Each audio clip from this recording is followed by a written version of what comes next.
Fortnite is in its 9th season now, but seasoned veterans are still making mistakes you think they would have learned to avoid by now. Luckily for us, watching these common mistakes is a great way to improve on our own game. In this list, we're going to go over the most common and influential mistakes we still see people make. So let's jump right into it. Let's take a look at 5 mistakes you're likely to make in Fortnite right now. And don't worry, we'll be telling you what it takes to improve in each area. Right at the start of each game is where we see our first mistake happen, messing up the initial drop. Having the fastest landing among all the people in an area has some great advantages. For instance, you get to loot sooner. Extra loot time means more items and more material. While it may not seem like much, an extra 5 to 10 seconds of looting can make a world of difference when it's the start of a game. But beyond a bit of extra loot time, the main reason you want a good drop is to secure the drop location. Generally, when players see you have the better landing at a house or building, they'll just let you take it. If they still try to contest, you've got the better landing and can probably find a weapon first.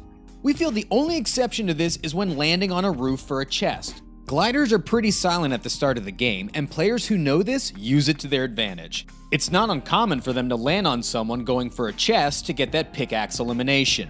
To prevent this from happening to you, we recommend entering through a door and going for the floor loot first.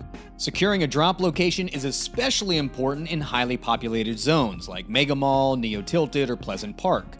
A good drop can be the difference between having to contest somebody and being able to safely open chests and gather loot.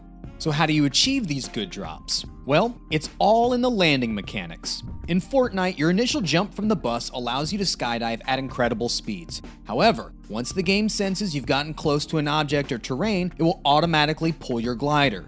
Knowing how to utilize this mechanic is what allows for great landings. To take advantage of this, keep these 2 things in mind. First, aim for low elevation. The lower the spot you drop toward is, the later your glider pulls out. This simply means you'll touch the ground sooner, which is what we want when committing to a drop. And second, drop a short distance away from the specific area you want to land.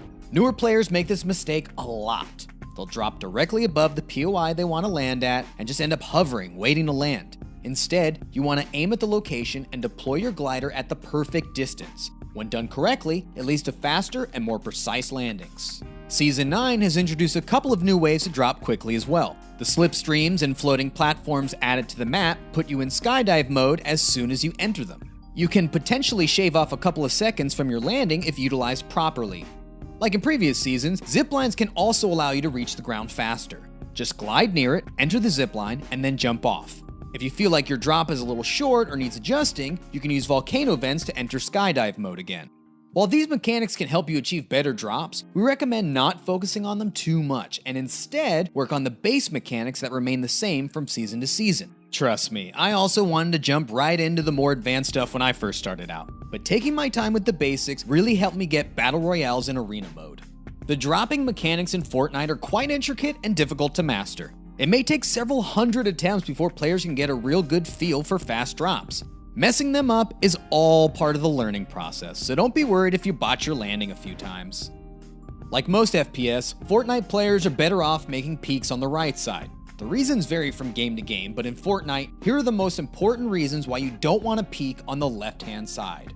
Your character holds the gun on their right, and in Fortnite, bullets actually come out of the weapon. So if you peek around the left corner of a wall, you have to expose so much more of your body just so you can shoot. If you want to be able to shoot your weapon while showing as little of your body as possible, choosing to strafe and peek towards the right side is the best option. When done correctly, you're going to be hitting your opponent first almost every time. The other reason the right side peeks are better is because of the way the character model is positioned on the screen. The character mostly covers the left side of the screen, especially when you aim down sights. Right side peeks, in this case, will lead to fewer scenarios where you block your vision with your own character model. You can use this to your advantage in close-range gunfights. The better direction to strafe and duck is toward the right of your opponent. This way, you're more likely to be covered up on your enemy's screen by their own character model. The most important time to use right side peeking to your advantage has to be with edits. When you replace a wall or floor, usually you go for an edit so you can shoot the person inside. A lot of the time, your opponent will react by pulling out a weapon so they can shoot back. Minimize your chances of being shot here by editing the right side of the piece, whether it be a window or the right side corner of the floor. Be sure you're behind cover while editing, since you still need to pull out a weapon. Once the edit is made and you've pulled out your gun, you can then strafe right and go for the shot. Overcommitting is any case where a player becomes too aggressive for a kill. Situations such as not building between shots, not using cover properly, and dropping off the high ground when you shouldn't. It's a pretty general term, but just know that overcommitting in these scenarios is usually the wrong play, as it puts you in a vulnerable position that may lead to your death. First, let's look at when players stop building and go for the kill. This isn't really a mistake in itself, but can sometimes be a risky play. If you look at any footage of a pro player getting high kill games, you'll see just how often they utilize building to reduce the amount of damage they take. Even just firing one shotgun shot at your opponent and then building can be more effective in the long run than shooting and going for the finish right then and there. Sure, fights tend to be longer when you play in this more defensive manner. However, we'd say the extra time taken to finish fights more than makes up for the amount of damage you can reduce. So try and keep this in mind while fighting. When you get the drop on your opponent, try and get as many shots in as you can. Then, when you see them look in your direction, whip out the builds and find a new angle, either with a ramp peek or a right side wall peek.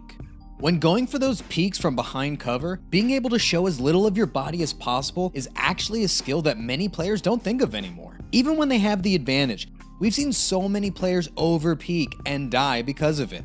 If you're shooting around a wall, for instance, peek only the amount you need to be capable of hitting your opponent. Then get back behind the wall, rinse, and repeat. So many players peek and just stand there, waiting to fire their remaining rounds, when they should be going back behind cover in between shots. Now, the absolute biggest mistake of overcommitment we see happens when players give up their height advantage. Too many times a player will think it's better to drop from their high ground just to go for the kill of an enemy. I'm sure we've all seen this done at some point, only to have it not work out. We drop down, can't finish the kill, and all we've done is give up the high ground. Instead, the better thing to do is, well, keep your high ground. With it, you can line up shots using the third-person perspective while not showing yourself. The combat shotgun is great for this. Line up the shot, peek a bit to fire, then duck back behind cover. If you do this well enough, most opponents won't even be able to retaliate. Even when it comes to just spotting a player in the distance and wanting to shoot them, we see plenty of players overcommit. Like, yeah, sure, you spotted a player, but what about the rest of the lobby? Sometimes it can be very risky to immediately start shooting at a player when you haven't taken your surroundings into consideration yet. Next time you play and you want to shoot, try putting up some cover around you first before you open fire. Even just a bit of cover can reduce the chance of you getting hit by a third party. We're 9 seasons in now, and still, more often than not, we see players not reinforcing their builds. More specifically, we're talking about weak ramp rushes and not putting pyramids over floors. Honestly, if you're not reinforcing your builds, especially your ramp rushes, you're putting yourself at a big disadvantage. There's a lot of unexpected ways this can help. Let's say you're doing a ramp rush. One ramp will get shot out by an assault rifle pretty quickly. The shooter will be left with plenty of ammo as well. But what if you put down more pieces to reinforce the ramp? Putting a wall and floor there means there's another piece your opponent has to destroy in order to cause the ramp to collapse. The second piece has more time to build health as well, meaning it's going to take time and more bullets to shoot out. Now the shooter has even fewer rounds remaining. You can even go beyond this with the more powerful ramping techniques. This includes the double floor wall ramp or the triple layer ramp rush. Opponents will struggle to shoot these ramps down. If they try to take it down, capitalize on this by shooting at them. There's a good chance you will get the kill before your ramp even gets shot down. A lot of the time, enemies won't attempt to take it down because they're intimidated by the sheer amount of build. And even if they do manage to shoot you down, their weapon is probably close to being out of ammo at that point. This situation allows you to take over as the shooter. The other reinforcement technique we need to bring up is pyramids over floors. We can't stress enough how important this is. Whether you're carpeting in the sky or turtling in a 1x1, putting a pyramid over your floor piece is far too efficient and useful to not be done. For turtling, make sure you put the pyramid over your floor before an opponent does. If you do, they'll have another layer of protection they need to bust through. Then they might choose to go for one of your walls instead, giving you the opportunity to edit out the top and get high ground control. We won't be going over the specifics of how to perform these ramp rushes. We'll save that for another video. Just keep in mind that they take practice to perform well. If you'd like to learn how to do them perfectly, we recommend checking out our building courses over at ProGuides.com. Combine that with a solid creative session, and we believe any player can learn to perform these game-changing techniques. I mean, it's really made a difference for me personally. Here are a few more extra things to keep in mind when it comes to reinforcing builds.